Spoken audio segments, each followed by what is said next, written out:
नमस्कार दोस्तों, आप सभी का स्वागत है सेवार सिविल सर्विसेज में। मेरा नाम है आयुष कटियार। देखिए, आज से हम लोग स्टार्ट करेंगे नवंबर माह की समसामयिकी क्रॉनिकल और एक माह की सितंबर की हम लोगों ने कंप्लीट की थॉरली पूरी शुरुआत से लेके अंत तक। इसके साथ में आप चैनल पर जब जाएंगे तो आपको घटनासार अर्धवार्षिकी जो 6 महीने का करंट अफेयर्स है वो 80% से ज्यादा उसमें कवर हो चुका है। प्रॉपर प्लेलिस्ट बनी हुई है, उसमें आपको 20 वीडियोस आपको देखने को मिलेंगे। इसके बाद में आपको पॉलिटी चैनल पे जब जाएंगे तो पॉलिटी सुपरफास्ट और पॉलिटी लक्ष्मीकांत और एनसीईआरटी, इस बेस पे आपको 2 सीरीज आपको देखने को मिलेंगी। आप उसमें जाके देख सकते हैं। आप अगर चैनल पे नए हैं तो चैनल को सब्सक्राइब कर लेना। और आज से मैं स्टार्ट कर रहा हूं इस पे। देखिए, जो लोग मेरे साथ में क्रॉनिकल पढ़ चुके हैं 1 महीने की, उनको ये आइडिया हो गया होगा अब तक मेरे पढ़ाने का तरीका क्या है। जैसे कि मान लीजिए अगर कोई स्टैटिक पोर्शन आता है तो मैं सारे स्टैटिक पोर्शन की चीजें को खत्म करता हूं। आपके एग्जाम में अगर आप स्टेट पीसीएस देते हैं या फिर आरओ जो आने वाला है उसको देंगे, या अन्य कोई छोटा मोटा एग्जाम अगर आप देते हैं उससे नीचे का, मतलब सॉरी माफ करें, मैं छोटा मोटा मुझे नहीं बोलना चाहिए, बट यस, अगर आप अन्य कोई एग्जाम देते हैं तो बहुत इंपॉर्टेंट देखिए करंट अफेयर्स हो जाती है। और इस मैगजीन की भूमिका बहुत अच्छी बनी हुई है अभी तक। और मैंने आपको दो करंट अफेयर्स की मैगजीन रिकमेंड की थी। एक तो घटनासार, सेकंड इज क्रॉनिकल पतली वाली। और देखिए, इस क्रॉनिकल में तो आग लगी हुई है इस बार के।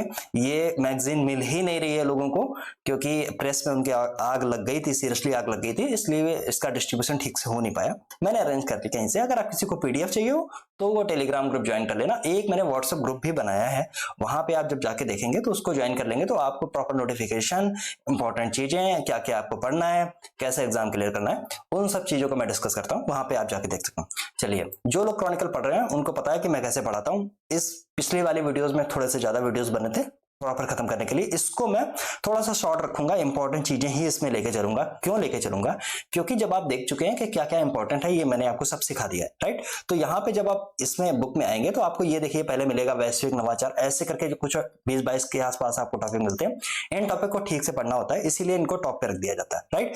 यूपी का करंट अफेयर्स इसमें लिखा हुआ, 19 सामयिकी लिखी होगी, आरओ के लिए सामान्य अध्ययन के अति संभावित प्रश्न हो गए। और इसमें एक अच्छी चीज ये है कि योजना कुरुक्षेत्र और विज्ञान प्रगति जो आती है गवर्नमेंट की मैगजीन, उसका संक्षेप में छोटी छोटी चीजें इसमें दी गई हैं जो इंपॉर्टेंट होती हैं अक्सर। ठीक, चलिए अब मैं आ जाता हूं सीधे टॉपिक पे। पहले है राज्य समाचार। राज्य समाचार के बाद में राष्ट्रीय आपको मिलेगा, फिर इंटरनेशनल आपको मिलेगा, फिर साइंस एंड टेक्नोलॉजी आपको मिलेगी, फिर एनवायरमेंट एंड इकोलॉजी आपको मिलेगी, फिर योजना कार्यक्रम आपको मिलेंगे, बैंकिंग फाइनेंस मिलेगी, और इसके बाद नियुक्ति, निधन, पुरस्कार, युद्धाभ्यास, विविध खेल, ये सारी चीजें आपको मिलती रहेंगी, राइट। चलिए अब मैं आ जाता हूं सीधे इस पे, और इसको मैं थोड़ी सी तेज पढ़ूंगा, इसलिए जो इंपॉर्टेंट चीजें हैं वो सब मैं कराऊंगा। जो इंपॉर्टेंट थोड़ी सी नहीं है उसको मैं स्किप कर दूंगा, आपको दिखा दूंगा। बट चलिए शुरुआत करता हूं यहां से। तो यूपी का करंट अफेयर्स है, यहां से स्टार्ट होता है। देखिए, पहला टॉपिक है हमारे सामने, ग्रेटर नोएडा में अंतरराष्ट्रीय व्यापार प्रदर्शनी आयोजित की गई। इंटरनेशनल है, व्यापार प्रदर्शनी है, इसलिए इंपॉर्टेंट है। यूपी में हो रही, इसलिए और ज्यादा इंपॉर्टेंट है। कहां हो रही? ग्रेटर नोएडा में हो रही। इसका देखिए उद्घाटन किसने किया था? तो राष्ट्रपति महामहिम भारत की द्रौपदी मुर्मू, इन्होंने इनका उद्घाटन किया था। और ये कब से कब तक की चली? प्रदेश की पहली अंतरराष्ट्रीय व्यापार प्रदर्शनी है, इसलिए ये इंपॉर्टेंट है। जहां मैं इंपॉर्टेंट लिखूं उसको आप याद रखेंगे, हमेशा आने की संभावना बनी रहेगी, इसलिए मैं बता रहा हूं। मैंने बार बार आपको क्वेश्चन पेपर करंट अफेयर्स के दिखाए थे, यूपी पीसीएस के, आरओ के, इसलिए मैं आपको बोलता हूं कि जो मैं कह रहा हूं उसको फॉलो कर लेना, आपको फायदा मिलेगा। नहीं तो इस भसड़ में आप फंस जाएंगे कि क्या करना है क्या नहीं करना है। 80 पेज की मैगजीन आप रटते रह जाएंगे, पागल हो जाएंगे, ठीक। इसलिए मैं कह रहा हूं जो मैं बता रहा हूं केवल उतना करना है, इससे ज्यादा इतर कुछ नहीं करना है। और इसमें ये मेला हुआ, इसमें 66 से अधिक देश थे, 400 से अधिक खरीदार थे, इतने सारे ब्रांड थे। ये सब चीजें आपको याद नहीं रखनी है। एक इंपॉर्टेंट चीज है, देखिए यहाँ पे, इसमें 1 डिस्ट्रिक्ट 1 प्रोडक्ट जो योजना है उसके प्रोडक्ट शामिल थे और 54 जीआई उत्पाद शामिल थे। अब चलिए मैं आपसे क्वेश्चन पूछता हूं, यहाँ पे मुझे बताएं, अभी जो जीआई टैग बांटे गए हैं, यूपी को लगभग 20 जीआई टैग अभी मिले हुए हैं इसी साल में। और आप मुझे ये बताएंगे कि कौन सा ऐसा स्टेट है जिसके पास में इस समय सबसे ज्यादा जीआई टैग है। ये आप गूगल पर सर्च करें जाके, इसके बाद में कमेंट के थ्रू मुझे बताएं। एक चीज, ओडीओपी जो योजना है, 1 डिस्ट्रिक्ट 1 प्रोडक्ट, ये कौन सी योजना है? ये उत्तर प्रदेश की योजना है। इसमें सारे डिस्ट्रिक्ट का एक डिस्ट्रिक्ट एक प्रोडक्ट है। टेलीग्राम पे मैंने इसका लिंक डाल दिया था, ऑफिशियल लिंक, जिससे आपको पता चल जाएगा कौन कौन से हैं। एक क्वेश्चन यहाँ से जरूर निकल के आता है, जैसे कि मान लीजिए काला नमक चावल है, कहाँ का है? गेहूं डंठल का शिल्प है, चिकनकारी है, जरीदोजी है, ये सारी चीजें हैं। कालीन है भदोई की, संग्रहालय है अलीगढ़ के, ये सारी चीजें आती हैं इसमें, तो ये इंपॉर्टेंट है, याद रखना। इसके बाद में 54 जीआई टैग की बात की गई है। अब देखिए माफ करिए, मैंने शायद 20 बोल दिया। इस 2023 में आपको यूपी को टोटल 18 जीआई टैग दिए जा चुके हैं, जिसमें 4 एक बार दिए गए थे, 7 एक बार दिए गए थे, ऐसे के। जैसे मुझे याद आ रहा है इस समय अमरोहा की एक ढोलक है, उसको दिया गया था। संभल का हॉर्न क्राफ्ट है, मतलब हॉर्न क्राफ्ट है। बाराबंकी के हैंडलूम और हथकरघा उत्पाद हैं, उनको दिया गया था। और बागपत जो मेरठ के बगल में लगता है, वहां के होम फर्निशिंग को दिया गया था। ठीक, जीआई टैग कौन देता है ये याद करिए, कौन देता है ये मैंने कई बार आपको बताया। अगर आपने नहीं अभी तक याद है तो जाके आप ढूंढें कहाँ मिलता है। ठीक, दूसरी चीज है, पहला जीआई टैग 2004-5 में दार्जिलिंग चाय को दिया जाता था। ठीक, ये वाला टॉपिक हो गया। जीआई टैग क्यों दिया जाता है ये भी मैंने बताया था। जीआई टैग कौन देता है, क्या होता है, क्या इससे फायदे होते हैं, ये सब सारी चीजें मैं आपको बता चुका हूं। सेकेंड पॉइंट पे आता हूं, मोस्ट इंपॉर्टेंट पॉइंट है, बुंदेलखंड औद्योगिक विकास प्राधिकरण की स्थापना को मंजूरी मिली। अब देखिए बुंदेलखंड औद्योगिक विकास प्राधिकरण क्या है। जैसे नोएडा है, आपने नोएडा कई बार नाम सुना होगा, नोएडा, और तो नोएडा का फुल फॉर्म आपको मिलता है new Okhla industrial development authority. ठीक, ये हो गया नोएडा। अब ये जो अथॉरिटी बनाई जाती हैं, डेवलपमेंट अथॉरिटी, इनका काम क्या होता है? इनका काम देखिए ये होता है कि यहाँ पे ज्यादातर इंडस्ट्रीज लग जाएं, यहाँ के लोगों का जीवन यापन सुगम हो जाए, यहाँ पैसा आने लगे, बहुत सारी चीजें होती है, यहाँ पे डेवलपमेंट अच्छा हो जाए, इसलिए ये सारी चीजें की जाती हैं। तो ऐसे जैसे कि वहां पे हो चुका है, जैसे कि मान लीजिए नोएडा में आप देखते हैं कि बहुत अच्छा नोएडा हो गया इसके डेवलपमेंट के बाद में। ये ऐसे ही इसी तरीके के उत्तर प्रदेश का बहुत ही सूखाग्रस्त क्षेत्र, बहुत ही पिछड़ा क्षेत्र है जो बुंदेलखंड है। बुंदेलखंड में कौन कौन से डिस्ट्रिक्ट आते हैं ये आपको ढूंढने हैं। जैसे झांसी हो गया, बांदा हो गया, और आसपास के जितने भी हैं, चित्रकूट हो गया, ये सारे जब है तो ये आते हैं आपके बुंदेलखंड में। तो यहाँ पे ऐसे ही जैसे नोएडा की तर्ज पे इसको बनाया जा रहा है, जिसको बोल देंगे बुंदेलखंड औद्योगिक विकास प्राधिकरण। ठीक, अब ये टाउनशिप योजना है, इसमें नोएडा की तरफ पे खोली जा रही है, ये सब चीजें लिखी है। और इसमें देखिए इंपॉर्टेंट पॉइंट ये है कि झांसी के 33 राजस्व गांव को इसमें शामिल किया गया, झांसी जिले के पहले चरण में। आगे और भी चरण में शामिल किए जाएंगे। इतनी जमीन ली गई, जमीन इंपॉर्टेंट नहीं है, ये वाला पॉइंट इंपॉर्टेंट है और ये सुपर इंपॉर्टेंट है, राइट, याद रखना। इसमें है तीसरा पॉइंट है हमारे सामने, क्षेत्रीय भाषाओं में डिक्शनरी। अगर कोई चीज मान लीजिए आपको पढ़नी है तो मैं सामने कह रहा हूं, इसको पॉज कर लें, आराम से पढ़ लें, कोई दिक्कत नहीं है। जितनी चीज मैं बता रहा हूं उतनी सुपर इंपॉर्टेंट है, वहीं से आनी है और कहीं से कुछ नहीं आनी है। ठीक, तो क्षेत्रीय भाषाओं में डिक्शनरी की बात इसमें की गई है। तो उत्तर प्रदेश बेसिक शिक्षा विभाग ने ऐसी जानकारी दी कि उत्तर प्रदेश राज्य शिक्षा संस्थान ने एक डिक्शनरी जारी की है क्षेत्रीय भाषाओं में। अब उत्तर प्रदेश की क्षेत्रीय भाषाएं कौन कौन सी हैं? जैसे अवधी है, अवध वाले क्षेत्र में लखनऊ और फैजाबाद, या फिर आपका बाराबंकी वाला जो रीजन है वहां पे अवधी बोली जाती है। भोजपुरी जो ईस्टर्न यूपी है वहां पे भोजपुरी बोली जाती है। ब्रज लैंग्वेज जैसे आपको मथुरा वृंदावन और आसपास आगरा या इसके आसपास जो भी लैंग्वेज है वो ब्रज बोली जाती है। जबकि झांसी और बुंदेलखंड, मतलब झांसी हो गया, बांदा हो गया, ऐसे आसपास रीजन में बुंदेलखंड जैसी क्षेत्रीय भाषाएं की ये बोली जाती है और इसकी डिक्शनरी तैयार की। बस इतनी चीजें हैं प्रॉब्लम। एक देखिए इसमें एक और चीज यहाँ पे मैं देख रहा हूँ, एक और चीज देख रहा हूँ, नई शिक्षा नीति की जो यह पहल जो है, नई शिक्षा नीति जो नेशनल एजुकेशन पॉलिसी है 2020 की, उसके अनुरूप है। अब देखिए नई शिक्षा नीति के बारे में मैं आपको कुछ चीजें बता दूं। जैसे कि इससे पहले नई शिक्षा नीति 2020 से पहले 2 शिक्षा नीतियां और बन चुकी हैं। एक तो देखिए यहाँ पे मैं लिख देता हूं, एक बनी थी 1968 में, दूसरी बनी है 68 को आप उल्टा कर देंगे तो 1986 में, और ये 86 वाली पॉलिसी को दोबारा से रिन्यू किया गया था 92 में। ये इंपॉर्टेंट नहीं है, बस 2 बार ये और आ चुकी है। ये तीसरी एजुकेशन पॉलिसी है, इतनी चीज आप याद रखेंगे।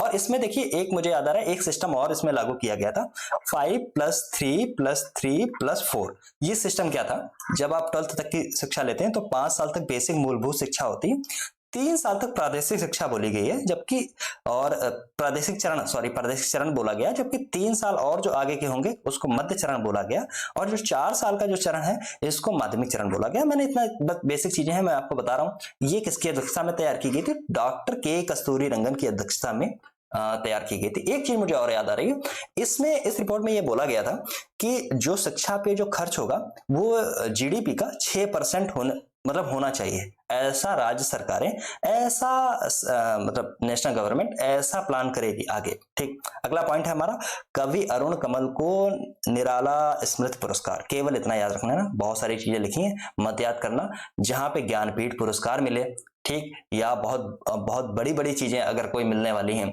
साहित्य पुरस्कार, साहित्य अकादमी पुरस्कार से अगर कोई मिलता है तो आप याद रखेंगे, अन्यथा केवल इसकी इतनी चीज याद रखें, अरुण कमल को निराला स्मृति पुरस्कार दिया गया। ठीक, बस आगे आ रही है। तत्वा प्लास्टिक पाइपलाइन फैक्ट्री का उद्घाटन। देखिए गोरखपुर इंडस्ट्रियल डेवलपमेंट अथॉरिटी है, जिसको गीडा बोलते हैं। हर नगर निगम की एक अथॉरिटी होती है, ठीक, डेवलपमेंट अथॉरिटी, उसका वैसा नाम होता है। तो गोरखपुर में है तो गीडा है, कानपुर में होगी तो उसका कुछ और नाम होगा, लखनऊ में है तो एलडीए है, लखनऊ डेवलपमेंट अथॉरिटी, कानपुर में होगी तो उसका कुछ और नाम होगा, ऐसे करके है। आगरा डेवलपमेंट अथॉरिटी, ऐसे होती हैं। तो यहाँ पे जो औद्योगिक गलियारा बनाया जा रहा है उसमें देखिए 5000 एकड़ में औद्योगिक गलियारा विकसित जो किया जा रहा है उसमें 10,000 करोड़ का निवेश किया जाएगा इन फैक्ट्रियों में, और इस फैक्ट्री का जो स्थापना जो की गई है 110 करोड़ रुपए के निवेश से हुई है, जो तत्वा प्लास्टिक पाइपलाइन फैक्ट्री है। कोई बहुत सुपर इंपॉर्टेंट नहीं है, बट एक बार देखने में क्या हर्ज है। चलिए अब देखिए अगला हमारा पॉइंट है, राज्य में सेज की तर्ज पर बनेंगे स्पेशल शैक्षिक जोन। ठीक, जैसे कि ये है स्पेशल इकोनॉमिक जोन, ऐसे बनेंगे स्पेशल शैक्षिक जोन। अब स्पेशल शैक्षिक जोन क्या होते हैं, तो देखिए इकोनॉमिक जोन के बाद में शैक्षिक जोन इसलिए बनाए जाते हैं क्योंकि वहां पे शिक्षा जो है मतलब परास्नातक हो या स्नातक हो या हायर एजुकेशन हो, वहां पे शिक्षा उनकी बेहतर हो सके, वहां लोग और जागरूक हो सकें, साक्षरता बढ़ सके, और साक्षरता बढ़ेगी तो इंफ्रास्ट्रक्चर मतलब प्रति व्यक्ति आय भी बढ़ेगी लोगों की, हाँ, और इंफ्रास्ट्रक्चर बढ़ेगा, इसलिए ये सब तैयार किया जा रहा है। और इसमें ऐसी कोई इंपॉर्टेंट नहीं है। डेलाइट की ऐसी रिपोर्ट में कहा गया था कि इससे 10,000 इतने लोगों को मतलब निजी कंपनियों में रोजगार मिलेगा। डेलाइट की ऐसी रिपोर्ट आई थी, इसके आधार पर ये सब चीजें देखने की बात की जा रही है, और कोई बहुत खास इंपॉर्टेंट नहीं है। बस इसको आप पढ़ लेना चाहना तो बस इतना याद रखना कि स्पेशल शैक्षिक जोन किस प्रदेश में बनाने की योजना है, तो राज्य है उत्तर प्रदेश, याद रखना। चलिए अगले पॉइंट पे मैं आता हूँ। राज्य के स्कूलों में सप्ताह में अब 29 घंटे पढ़ाई होगी। यहाँ पे थोड़ा सा इंपॉर्टेंट आप लिखेंगे, अब मैं बताता हूँ क्यों, सिस्टम क्या है। फिर वही बात, नेशनल एजुकेशन पॉलिसी इंपॉर्टेंट, यहाँ पे मैं लिख देता हूँ इंपॉर्टेंट, ठीक। नेशनल एजुकेशन पॉलिसी डॉक्टर के कस्तूरी रंगन की अध्यक्षता में जो बनाई गई, उसमें आपको मैंने बताया जो उसमें ऐसी ऐसी बातें बहुत सारी लिखी गई हैं कि क्या क्या छात्रों के लिए होना चाहिए। इसमें ये बात पहले जो थी 8-8 घंटे बैठ के दिन में पढ़ाते रहते थे, अब इसमें बात की गई है कि बैग उनका हल्का होना चाहिए, उनके पास में स्मार्ट टैबलेट से पढ़ाई होनी चाहिए, स्मार्ट क्लासेस उनके पास में होनी चाहिए, पढ़ाई के लिए जो बैग है उसमें केवल उसका शेड्यूल होने चाहिए कि कैसे कैसे चीजें आपकी होंगी, और जो क्लासेस हैं, जो कुछ क्लासेस बड़ी होंगी, कुछ क्लासेस के टाइमिंग कम की गई है, ये सारी चीजें हैं बच्चों को सुगम अच्छी तरीके से पढ़ाया जा सके इसलिए, ठीक है। तो इसमें है नेशनल करिकुलम फ्रेमवर्क के तहत स्कूल में पढ़ाई जाने वाली नियमावली तैयार की जा रही है, जिसमें अब ये होगा जो स्कूल में एक सप्ताह में 29 घंटे केवल कक्षाएं की संस्तुति की गई है, अब उससे ज्यादा नहीं होगी, जिसमें होगा मंडे टू फ्राइडे की बात है 5 से 5.5 घंटे कक्षाएं चलेंगी। जबकि देखिए 2 शनिवार जो आते हैं और 2 शनिवार 4 शनिवार हो गए एक में, तो एक शनिवार में 2 से 2.5 घंटे की क्लास चलेगी, जबकि 2 शनिवार छुट्टी रहेगी, और जो टाइम पीरियड था एक पीरियड होने का, एक मतलब क्लास लगने का, वो 45 मिनट से घटा के 35 मिनट किया जाएगा, जबकि जो प्रमुख विषय की कक्षा जो थी वो 50 मिनट तक लगेगी। ऐसी ऐसी सारी चीजें हैं। और बैग हल्के करने की बात है, 10 दिन बिना, साल में 10 दिन बच्चे बिना उसके जाएं, बिना बैग के जाएं, और ये सब बातें ऐसी हैं क्योंकि बचपन में हम लोगों को याद है कि जितना मेरा वजन नहीं होता था उससे ज्यादा मैं बैग उठाता था अपना, उसमें एक थर्मस की बोतल, उसमें एक टिफिन, और उसमें दुनिया भर की चीजें, उसमें एक ज्योमेट्री बॉक्स। तो वही है कि बच्चे लुढ़कते लुढ़कते बेचारे ऐसे आते थे। हम लोगों ने जीवन अपना ऐसे पार किया है, आप लोगों ने भी ऑब्वियस है कि पार ही किया होगा, बट आगे आने वाली पीढ़ियां इनसे बचेंगी और उसका लाभ देखिए मिलता है, ठीक। देखिए अब इसमें 3 ऐसी जगह हैं, लखनऊ, आगरा, वाराणसी में यूनिटी मॉल खुलेंगे। अब ये यूनिटी मॉल क्या है? यूनिटी मॉल सेंट्रल गवर्नमेंट की एक योजना है प्रदेश में यूनिटी मॉल खोलने की। तो इसमें उत्तर प्रदेश को 3 यूनिटी मॉल मिले, आगरा, वाराणसी और लखनऊ। अब देखिए आपको तीनों जगह पे मैं, जब आगरा, लखनऊ, वाराणसी की बात हुई है तो आप मुझे ये बताएंगे कि कौन कौन सी ऐसी जगह हैं जहां पे यूपी में कमिश्नरेट सिस्टम लागू है। उसमें ये तीनों डिस्ट्रिक्ट आते हैं, ठीक, तीनों डिस्ट्रिक्ट आते हैं, कानपुर भी आता है उसमें, ठीक। आप टोटल उसके लें और उसकी यहाँ पे लिस्टिंग करें, आपको एग्जाम टाइम पे ये पढ़ने में फायदा मिलेगा, नहीं तो आप ढूंढते रह जाएंगे या स्किप हो जाएंगे आपसे, तो दिक्कत होगी, ठीक। तो इसमें इसकी चर्चा की गई थी 2023-24 के बजट में। यूनिटी मॉल देखिए होता क्या है कि यहाँ पे जो स्टेट की जो जीआई टैग होंगे या वन डिस्ट्रिक्ट वन प्रोडक्ट की जो चीजें होंगी या यहाँ वहाँ जो पैदा होने वाली चीजें हैं उनको उस मॉल में ले जाया जाएगा और उससे सीधा फायदा मिले लोगों को खरीदने में, और जो जो ऐसा माल तैयार करते हैं उनको भी उसका फायदा मिले, उनका माल बिक सके, इसलिए ये सारी चीजें इसमें की जा रही हैं। इनको आप याद रखेंगे। और देखिए यहाँ पे लिखा भी हुआ है वन डिस्ट्रिक्ट वन प्रोडक्ट प्रदर्शनी की बिक्री की व्यवस्था की जाएगी और उत्पादों में जीआई टैग उत्पाद होंगे, हस्तशिल्प उत्पाद होंगे, ऐसी चीजें होंगी। इससे बहुत फायदा मिलेगा, स्थानीय लोगों को रोजगार में फायदा मिलेगा और लोगों को भी ऐसी चीजें मुहैया हो सकेंगी जो बहुत जरूरी हैं, और इसमें फूड कोर्ट खोले जाएंगे। ये बहुत कुछ चीजें नहीं है, बस इतना आप याद रखना कहाँ कहाँ पे किए जा रहे हैं। तो 3 जगह हैं, लखनऊ आगरा और बताओ बनारस। ठीक, चलिए आगे बढ़िए। हर घर पेयजल पहुंचाने में उत्तर प्रदेश सबसे आगे, इसमें इंपॉर्टेंट लगाइए क्योंकि सबसे आगे है उत्तर प्रदेश, तो मेरा दायित्व है कि उत्तर प्रदेश को मैं आगे लेके जाऊं। ठीक, चलिए अब मैं इसको बताता हूं। हर घर पेयजल पहुंचाने की जो योजना है वो कैसे चालू हुई थी? वो चालू हुई थी जल जीवन मिशन द्वारा। अब देखिए, अब स्टैटिक पोर्शन में इसका थोड़ा सा बताऊंगा आपको। जल जीवन मिशन क्या था? तो जल जीवन मिशन 2019 में जल शक्ति मंत्रालय ने चालू किया था, 2024 में जो इसका जो लक्ष्य था कि 2024 तक हर ग्रामीण परिवार के प्रत्येक सदस्य को 55 लीटर पानी टैप से मुहैया हो, चालू टैप से। ठीक, और क्या है दूसरा लक्ष्य इसका था? जो ग्रे वाटर होता है उसका उपचार किया जाए।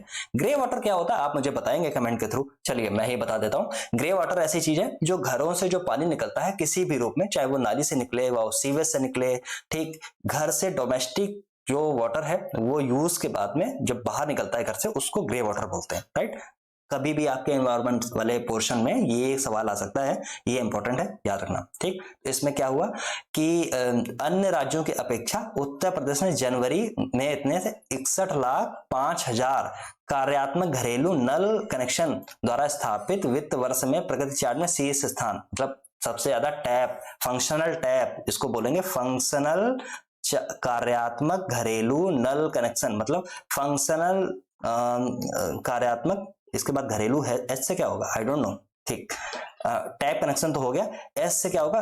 घरेलू तो जो डोमेस्टिक होता है तो कुछ होता होगा, आप इसका फुल फॉर्म देख लेंगे, बस इतना कुछ इंपॉर्टेंट है नहीं, भूल जाना है इसको। राइट, चलिए तो 50 जिलों में उत्तर प्रदेश के 26 जिले हैं। देश के जो 50 जिले हैं उसमें यूपी के 26 जिले ऐसे हैं जो टॉप पे हैं, मतलब आधे से भी ज्यादा, जबकि देश के शीर्ष 10 जिलों में 7 जिले टॉप पे हैं। ये इंपॉर्टेंट पॉइंट है, इसको आप याद रखेंगे, इतना याद रखेंगे। ठीक, अब देखिए जो सबसे पहले एक सुपर इंपॉर्टेंट चीज इसमें और है जिसको मैं हाईलाइट कर देता हूं। बुंदेलखंड देश में पहला ऐसा जिला है जो सबसे टॉप पे है। ठीक, जो सबसे टॉप पे है, इतना आप याद रखेंगे। राइट, अब इसके बाद में और कौन कैसे में दूसरे नंबर पे असम का जिला मिलेगा, फिर आपको बरेली मिलेगा, मुजफ्फरनगर मिलेगा, बदायूं मिलेगा, मुंगेली छत्तीसगढ़ का मिलेगा, ये फिर दूसरे जिले आ गए, तमिलनाडु का आ गया, चंदौली उत्तर प्रदेश का मिलेगा, कन्नौज मिलेगा, ठीक, इत्र नगरी लखनऊ चिकनकारी की नगरी आपको मिलेगी, चंदौली आपको मिलेगा, ये सारी चीजें आप याद रखेंगे। ठीक, इसके स्टेट सारे मतलब लेना, बट एक बार देख के जरूर देना, बुलंदशहर को बिल्कुल टॉप पे लगा के रखना। ठीक, चलिए अगले पॉइंट पे आता हूँ। 66 लाख से अधिक संपत्ति स्वामित्व कार्ड तैयार। अब ये संपत्ति स्वामित्व कार्ड क्या होते हैं? तो देखिए बात है 2020 की, 24 अप्रैल की तारीख थी और उस समय एक योजना लॉन्च की गई, पीएम स्वामित्व योजना। अब 24 अप्रैल की मैंने बात क्यों की? क्योंकि 24 अप्रैल को 2 बड़ी घटनाएं इतिहास में हो चुकी हैं। एक सबसे बड़ी घटना थी कि इसी दिन केशवानंद भारती बनाम केरल राज्य के जो मामला था उसका रिजल्ट आया। ठीक, और इसने संविधान में क्या होगा, क्या बेसिक स्ट्रक्चर की जो बात उसमें की गई है, उसकी बात उसमें की गई, क्या क्या चीजें अमेंड हो सकती हैं, आपकी विधायिका पे कुछ रोक उसमें है, उसकी बात हुई। तो इससे एक तो बहुत बड़ा मैटर था, इसको तय किया गया। दूसरी 24 तारीख इसलिए इंपॉर्टेंट है इतिहास में क्योंकि आपको इसी दिन देखने को मिलता है कि 73वां संविधान संशोधन इसी दिन लागू हुआ। इसका मतलब क्या हुआ? 73वें संविधान संशोधन में बात की गई थी आपके पंचायती राज व्यवस्था की, और पंचायती राज व्यवस्था तीसरे नंबर की सरकार देश में देने की उसने काम किया। ठीक, तो आप याद रखना 24 तारीख को इसी दिन लागू हुई थी। 73वां संविधान संशोधन आया था 1992 में, लेकिन लागू हुआ 24 अप्रैल 1993 से, इसलिए पंचायती राज दिवस के रूप में मनाया जाता है। आपको मैंने स्टैटिक वाली ये बात बताई है, इंपॉर्टेंट है, याद रखना इसको। दूसरी चीज मैं आपको बताता हूं, पंचायती राज दिवस कब से मनाया जाता है? 2010 से। ठीक, 2010 में सरकार थी कांग्रेस की, डॉक्टर मनमोहन सिंह ने ऐसी पहल की थी कि पंचायती राज दिवस मनाया जाए। ठीक, इंपॉर्टेंट है इसलिए। अब इसमें देखिए पीएम स्वामित्व योजना में क्या क्या किया गया। ऐसे लोग, ग्रामीण क्षेत्रों के ऐसे लोग जिनके पास जमीन है और वो सरकारी चीजों में दर्ज नहीं है, उनको उनका कार्ड बना के देना, ये है, इनको बोलते हैं बेसिक नाम से घरौनिया, इनको बोलते हैं घरौनिया देना। ठीक, तो अब है क्या, हर स्टेट ऐसी पहल कर रहा है और 24 अप्रैल 2020 से योजना जब चालू हुई तो हर प्रदेश ने अपनी पहल ऐसी चालू की, लेकिन उसमें उत्तर प्रदेश बहुत आगे है और उसमें आप देखते हैं कि 66 लाख से अधिक घरौनियां तैयार की गई। प्रॉपर्टी ऑनरशिप कार्ड है, मतलब ये है कि जिन ऐसे ग्रामीण लोग जिनके पास में अपनी जमीन है लेकिन उनके पास में सरकारी आंकड़ों में वो दर्ज नहीं है, इसलिए ये 66 लाख से अधिक ऐसी घरौनियां तैयार की गई, ऐसे कार्ड तैयार किए गए। और भी इसमें डेटा देखिए लिखा है, जैसे लिखा है कि 90,000 से अधिक गांव में घरौनियां तैयार की जा रही हैं, जिसमें 47,000 से अधिक गांवों की घरौनियां का कार्य पूरा हो गया है। दिसंबर 2023 तक प्रति वर्ष घरौनियां बनाने का 100% पूरा कर लिया जाएगा। ये इसका लक्ष्य है, ये इसका लक्ष्य है, इसको इंपॉर्टेंट है, याद रखना इंपॉर्टेंट है। कितने तैयार किए गए ये अभी तो है, आगे आने जब आपका एग्जाम आ जाएगा तो हो सकता है ये डेटा पुराना हो जाए, बट लक्ष्य तो वही रहेगा, उसमें कोई चीज नहीं है। ठीक, ऐसी ऐसी कुछ कुछ चीजें लिखी हैं और इनको आप देख लें, जितनी इंपॉर्टेंट चीजें थी मैंने वो सब आपको बता दी। ठीक, अब आता हूं मैं अगली चीजों पर। अब देखिए इसमें लिखा तो हुआ है जो स्वामित्व योजना का सबसे अच्छा प्रदर्शन करने वाले जिलों में ललितपुर श्रेष्ठ है, इसको आप हाईलाइट रखना थोड़ा सा। इसके बाद कासगंज, बाकी 5 जिले हैं, इनको बहुत अच्छे से याद रखना, कोई बड़ी बात नहीं। ललितपुर सबसे आगे है, याद रखना इसमें। ठीक, और सभी जिलों में लक्ष्य के 90% से ज्यादा, 99% से ज्यादा कार्य संपन्न हो गया। 24, देखिए यहाँ पे लिखा भी हुआ है, 24 अप्रैल 2020 को प्रधानमंत्री मोदी ने पीएम स्वामित्व योजना की शुरुआत की थी। ये तो हो गई डेट। पीएम स्वामित्व योजना के बारे में भी मैंने आपको बहुत सारी चीजें बता दी, इसलिए स्टैटिक पोर्शन भी होता है पूरा। अगले पॉइंट पे मैं आता हूं। देखिए अगला पॉइंट है हमारा, उत्तर प्रदेश के सभी जिलों में लागू होगा ई ऑफिस। ई ऑफिस क्या है? तो देखिए जितने सरकारी कामकाज के जो पूरी तरह से ई ऑफिस में के माध्यम से करेगी, इलेक्ट्रॉनिक, मतलब आपके पास अब अगर आपको ऑफिस विंडो आपको भटकना नहीं पड़ेगा, ई विंडो खोल दी जाएंगी। ई विंडो का अर्थ क्या होता है कि आप अपने ऑनलाइन तरीके से बहुत सारी चीजें कर सकते हैं, मांग सकते हैं। हाल ही में देखिए लिखा है कन्नौज जिले में पूरी तरह ई ऑफिस लागू हो चुका है। ऐसी चीजें याद रखें, सबसे पहले यूपी में कौन सा ऐसा जिला है जहां पे ई ऑफिस लागू हुआ। ऐसी चीजें आप निकालें जब आप पढ़ें। पढ़ने का मतलब ये नहीं है कि आपने उत्तर प्रदेश यहां से स्टार्ट किया और यहाँ पे आपने खत्म कर दिया, आपको ये नहीं पता है कि क्या चीजें इंपॉर्टेंट है। आप क्योंकि बार बार अगर आपने पेपर नहीं देखा है तो आपको ये कठिनाई आएगी, ये कठिनाई आएगी। इसीलिए मैं बार बार एम्फेसाइज करता हूं कि जो इंपॉर्टेंट चीजें वो मैं आपको निकाल के देख रहा हूँ। देखिए पढ़ने का मेरा मतलब ये नहीं है कि मैंने ऐसे बुक उठाई, एक तरफ से मैंने पढ़ना चालू किया और बस बात खत्म, ऐसे नहीं होता है ना। ऐसे तो फिर मतलब कुछ भी आप, तमाम से ऐसी चीजें हैं कि आप ऐसे पढ़ सकते हैं, बट इन सब चीजों से मैं अलग हट रहा हूँ। देखिए उत्तर प्रदेश में लिखा है, मुख्यमंत्री योगी आदित्यनाथ ने 2018 में पूरे प्रदेश के सभी विभागों, जिला, मंडल, ई ऑफिसों में व्यवस्था लागू करने के निर्देश दिए थे, बस। ठीक, अब इसमें क्या है, ये सब चीजें पढ़ लो, कोई दिक्कत नहीं। अब देखिए बात है एफडीआई की, फॉरेन डायरेक्ट इन्वेस्टमेंट की। अगला टॉपिक है हमारा, में उत्तर प्रदेश 22 राज्यों में सबसे आगे। एफडीआई क्या होता है? जैसे कि मान लीजिए कोई इंडस्ट्री की स्थापना हो रही है किसी प्रदेश में, किसी देश में, तो फॉरेन से जो इन्वेस्टमेंट आती है उस इंडस्ट्री के लिए, अन्य अन्य इंडस्ट्रियों के लिए, अन्य अन्य सेक्टर्स के लिए, चाहे वो ऊर्जा का सेक्टर हो या अपैरल्स का सेक्टर हो या फिर वो एनवायरनमेंट का सेक्टर हो, एग्रीकल्चर का सेक्टर हो, साइंस एंड टेक्नोलॉजी में आपका आईटी से जुड़ी हुई चीजें हो, सॉफ्टवेयर से जुड़ी हुई चीजें हो या पब्लिक सेक्टर की कोई चीज हो, इन सारी चीजों में जब बाहर से, जब विदेश से जब पैसा होता है, इन्वेस्टमेंट आती है, उसको बोलते हैं फॉरेन डायरेक्ट इन्वेस्टमेंट, फॉरेन से सीधा इन्वेस्टमेंट। अब इसमें है जिस स्टेट को जितना ज्यादा एफडीआई आता है, जितना ज्यादा पैसा आता है, ऐसा माना जाता है कि वो स्टेट उतनी ज्यादा प्रगति करेगा। ठीक, क्यों करेगा? क्योंकि जो बाहर बैठे इंस्टीट्यूशंस हैं, बाहर बैठे लोग हैं, वो भी तो आखिरकार एनालाइज करते हैं कि उनको अच्छा रिटर्न कहां से मिल सकता है। तो देखिए इसमें उत्तर प्रदेश जो है 22 राज्यों से आगे है, देश में जितने भी राज्य हैं उसमें सबसे आगे है। अब आपको ये गूगल पे जाके सर्च करना है, नंबर 1 पे एफडीआई में कौन सा ऐसा स्टेट है जो एफडीआई में नंबर 1 पे है। नंबर दूसरी चीज आप ये देखेंगे कि नेशनल, आप एक क्वेश्चन हमेशा आपसे पूछा जाता है यूपीपीसीएस में, आरओ में, आप ये चीज आप याद रखें कि जो भारत में जो एफडीआई है उसमें सबसे ज्यादा एफडीआई कहां से आती है? क्या वो यूएई से आ रही है या फिर वो सिंगापुर से आ रही है? आप गूगल करें फिर मुझे बताएं इनमें कौन कौन सा है, या फिर वो यूएसए से आ रही है। ठीक, तीन में से एक ही है, आप बताना मुझे कौन सा है। ठीक, तो ऐसे इसमें है नंबर उत्तर प्रदेश से ऊपर जैसे महाराष्ट्र है, कर्नाटक है, गुजरात है, दिल्ली है, और तमिलनाडु है, हरियाणा है, तेलंगाना, ये सब ऐसे हैं, पीछे ये है। ठीक, इसमें बहुत सारी चीजें ऐसी लिखी गई हैं और बहुत कुछ बहुत खास इंपॉर्टेंट नहीं है। ठीक, चलिए आगे आ जाता हूं। अटल आवासीय विद्यालयों का गुरुवार्ता संगम कार्यक्रम। अटल आवासीय विद्यालय जो है इसमें लिखा हुआ है 1 सितंबर 2023 से अटल आवासीय विद्यालयों के गुरुवार्ता संगम काम में इसमें इसका विमोचन किया गया, और इसमें ऐसी कोई खास चीज नहीं है, खास चीज नहीं है इसमें, केवल ये याद रख लो बस, कुछ इसमें नहीं है। भागो आगे, भागो आगे, भागो आगे, भागो। ठीक, बेसिक शिक्षा परिषद से बचे हुए 57 जनपदों में उसकी तर्ज पर विद्यालय स्थापित किया जाएगा। ऐसी सब चीजें हैं। सीबीएसई की बाढ़ हो रही, लूज फूडिंग है, कोई ऐसी खास चीज नहीं है जो आपके पेपर के इंपॉर्टेंस से टर्म से इंपॉर्टेंट हो। अगले पॉइंट पे मैं आता हूँ। झांसी में देखिए मेजर ध्यानचंद म्यूजियम का लोकार्पण किया जा रहा है। अब देखिए ये इंपॉर्टेंट क्यों है, क्योंकि देखिए खेल दिवस आपको पता है यहाँ पे लिखा गया है 29 अगस्त को मनाया जाता है राष्ट्रीय खेल दिवस। क्यों मनाया जाता है? क्योंकि इसी दिन 1905 में मेजर ध्यानचंद का जन्म हुआ था, इसीलिए इसको मनाते हैं। दूसरी चीज, मेजर ध्यानचंद के ऊपर ये देश में कोई पहला ऐसा म्यूजियम है जो ऐसा बनाया गया है, इसलिए ये इंपॉर्टेंट है। इंपॉर्टेंट और किस लिए? तीसरा पॉइंट इसलिए इंपॉर्टेंट है क्योंकि ये यूपी में बन रहा है। कहाँ बन रहा है?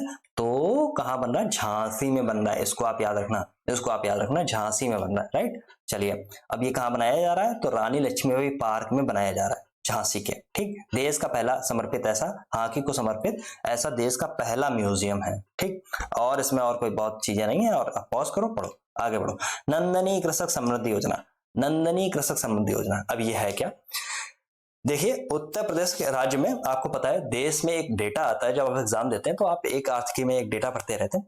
कौन से स्टेट में मिल्क का प्रोडक्शन कितना है, कौन सबसे आगे है, वर्ल्ड में सबसे आगे कौन है। A2 मिल्क क्या होता है? मेंस का जब आप पेपर देते हैं तो आपसे पूछा जाता है A2 मिल्क के बारे में बताइए। ठीक, ये चीजें आप देखते हुए चलते हैं तो आपको एग्जाम में फायदा मिलता है। ठीक, और माना जाता है कि आप ये बताइए कि कितना कंजप्शन पर व्यक्ति है दूध का। ठीक, जैसे हरियाणा में इस समय सबसे ज्यादा कंजप्शन है दूध का पर व्यक्ति, जबकि यूपी में बहुत कम है।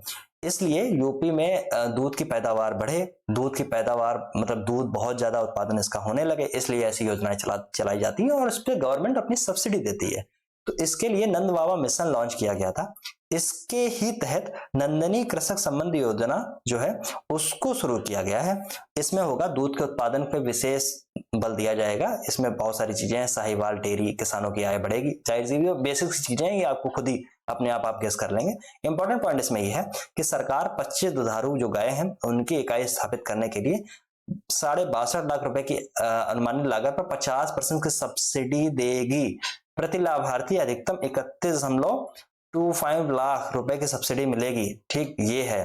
ठीक, इसमें 3 चरण है, 1 2 3, और इनके बारे में ये सब मत पढ़ना कि इसमें प्रति एक चरण में कितनी मिलेगी, दूसरे चरण में कितनी मिलेगी। पढ़ने को पढ़ सकते हो, याद मत करना, बस मेरे कहने का मतलब है।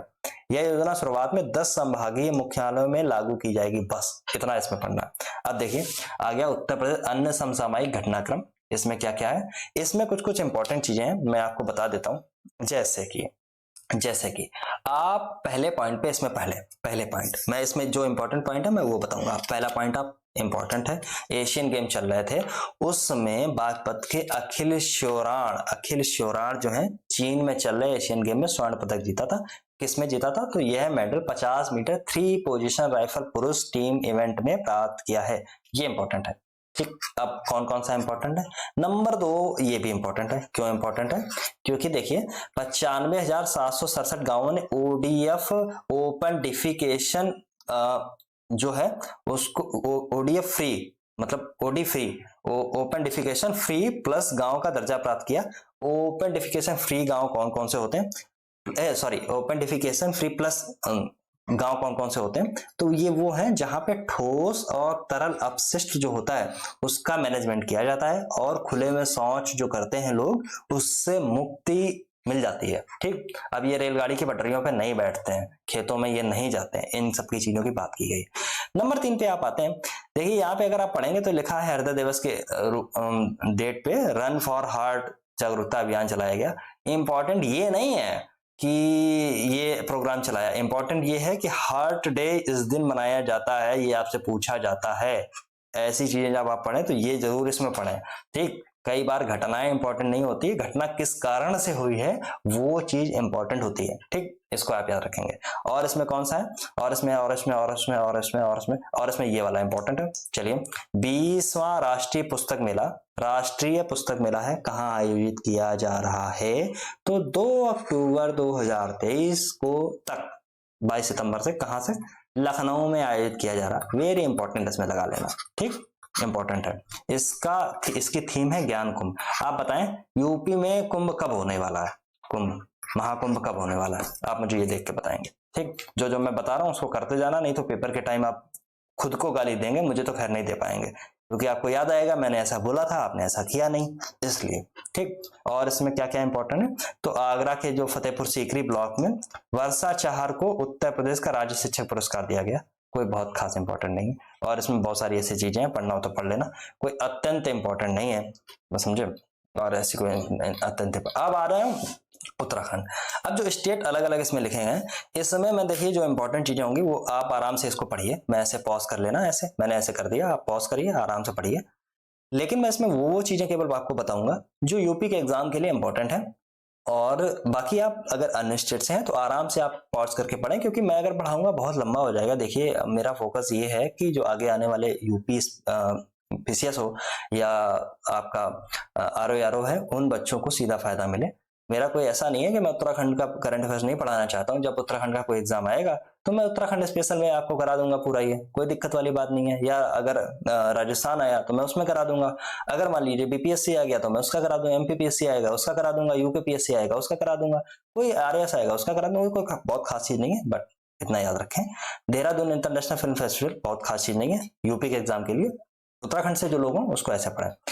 उत्तराखंड के लोग जो ऐसे पॉज, मैं ऐसे बार बार रोक रहा हूं, इसको बार बार रोकने की बात यह है कि आप इसको देखते रहें। ठीक, ठीक है। चलिए, जो इंपॉर्टेंट चीजें होंगी स्टेट के लिए, आपके यूपी के लिए, मैं वो बताऊंगा।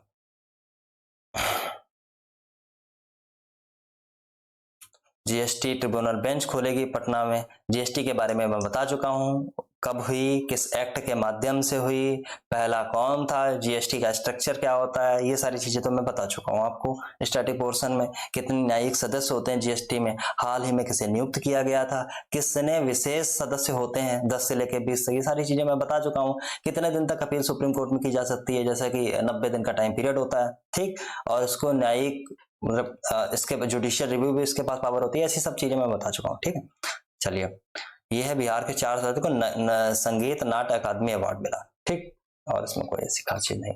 आगे बढ़ो, आगे बढ़ो, आगे बढ़ो। इसमें देखिए ये है, देश की सबसे बड़ी लॉन्ड्री शुरुआत की गई कपड़े धोने के लिए, तो क्या खास बातें हैं। 4 किसानों को 2 में से ऐसे राष्ट्रपति से सम्मानित किया गया, ये है। ठीक, और क्या क्या है, जल संचय के लिए पटना में बनेंगे 21 चेक डैम। वेटलैंड की देखरेख के लिए आर्द्र भूमि मित्र केयरटेकर का उद्घाटन, चयन किया जाएगा। वेटलैंड आया तो आपको वेटलैंड के बारे में पता होना चाहिए। वेटलैंड डे कब मनाया जाता है, 2 फरवरी को। और वेटलैंड डे कब से मनाया जाता है, तो आप याद करिए, रामसर सम्मेलन। ठीक, इंडिया में कितनी वेटलैंड है याद करिए। वर्ल्ड में सबसे ज्यादा वेटलैंड किसके पास में है, ये याद करिए। ठीक, वेटलैंड का दर्जा कौन देता है, ये भी याद करिए। ठीक, दीदी आजीविका मिशन की बात की गई है, ये सब चीजें हैं, बहुत ऐसी कोई इंपॉर्टेंट नहीं है। हमारी गौ माता हमारा उत्तरदायित्व योजना है झारखंड की।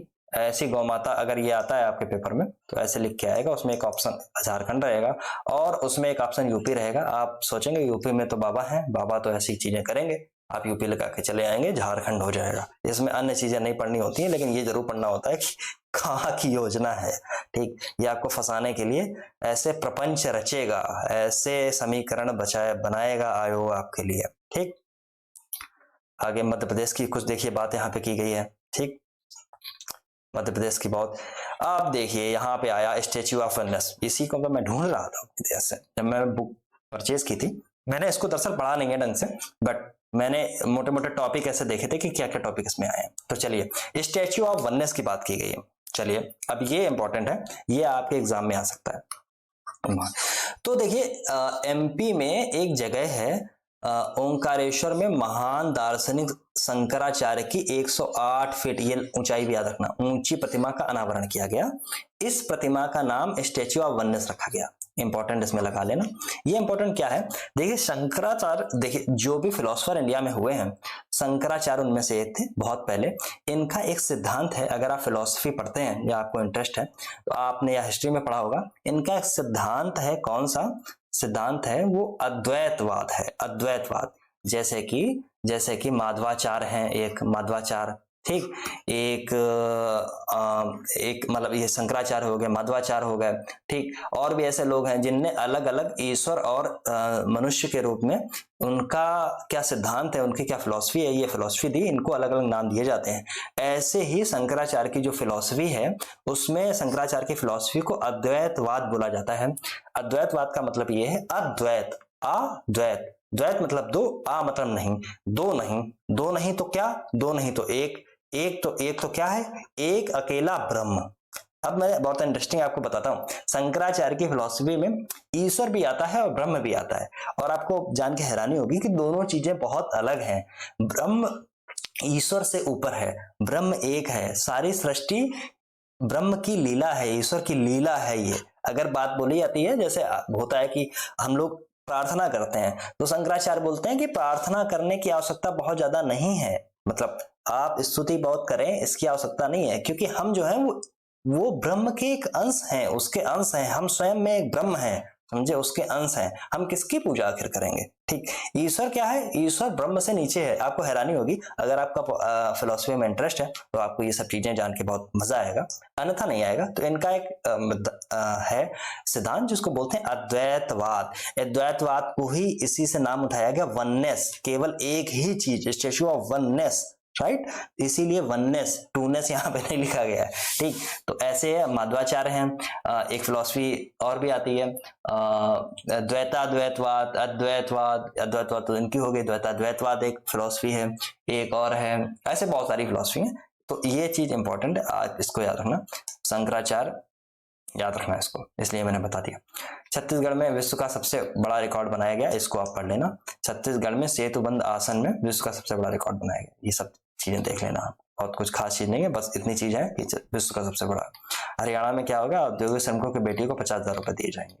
गुजरात में कुछ कुछ हो रहा है, डिजिटल हाउस का उद्घाटन किया गया। अब देखिए नेवा की जो बात है, ये न्यू विधान एप्लीकेशन, ये हर राज्य में चालू की जाएगी, ऐसा भारत सरकार का ऐसा वो है।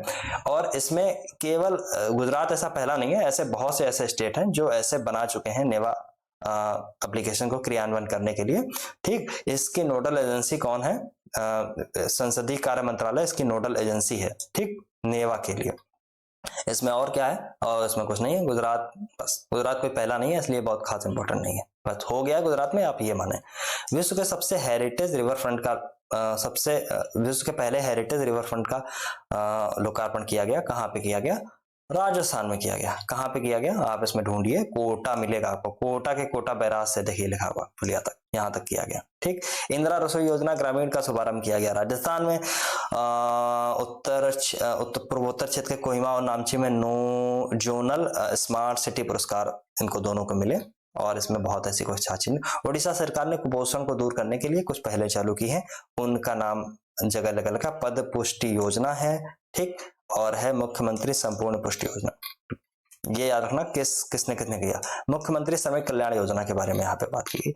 और इसमें ऐसा कुछ नहीं है। तेलंगाना में भारत की पहली गोरिल्ला ग्लास मैन्युफैक्चरिंग, आप जानते हैं जब आप सब लोग मोबाइल चलाते हैं तो आप बहुत से प्रचार देखते हैं कि आप टेम्पर्ड ग्लास लगवाएंगे तो गोरिल्ला ग्लास वाला लगवाएंगे। गोरिल्ला ग्लास का मतलब ये है कि वो बहुत स्ट्रेंथ होती है उसकी। जैसे मोबाइल जो आते हैं वो अपना प्रचार करते हैं कि मेरे मेरे मोबाइल में आगे गोरिल्ला ग्लास 5 की प्रोटेक्शन आपको मिलेगी। इसका मतलब ये हो गया कि अगर वो गिरेगा तो आसानी से टूटेगा नहीं, ऐसा नहीं कि टूटेगा नहीं, बट आसानी से नहीं टूटेगा। ये इसकी टेक्नोलॉजी है, ये इसकी एक टेक्नोलॉजी है। ठीक, इसको आप याद रखना। तो कहाँ पे देश की पहली ऐसी बन रही है? तो तेलंगाना में बन रही है, तेलंगाना में। ठीक, कार्निंग तेलंगाना में अपने पहली गोरिल्ला ग्लास बना रहा है बस, और इसमें बहुत कुछ ऐसी चीजें नहीं है। मंगलूर में मल्टी मॉडल लॉजिस्टिक पार्क की देखिए बात की गई है। अब ये यार मल्टी मॉडल लॉजिस्टिक पार्क की देखिए बात है, इसको मैं थोड़ा सा बता देता हूँ, ये आपके एग्जाम के लिए इंपॉर्टेंट है। क्यों इंपॉर्टेंट है? तो देखिए, मल्टी मॉडल, पहली बात तो है मल्टी मॉडल लॉजिस्टिक पार्क होते क्या हैं। मैं इस पे आने से पहले मैं आपको यही बता दूं। तो देखिए 2021 में एक योजना चालू की गई थी, पीएम गति शक्ति योजना। अगर मैं सही तारीख की बात करूं, 31 अक्टूबर वो तारीख है। 31 अक्टूबर को और क्या क्या हुआ? तो 31 अक्टूबर को इंदिरा गांधी की हत्या कर दी गई, और सरदार वल्लभ भाई पटेल का जन्मदिन मनाया जाता है 31 अक्टूबर को। ठीक, ये याद रखना। एक मैंने और आपको तारीख बताई थी, 31 अक्टूबर 1947।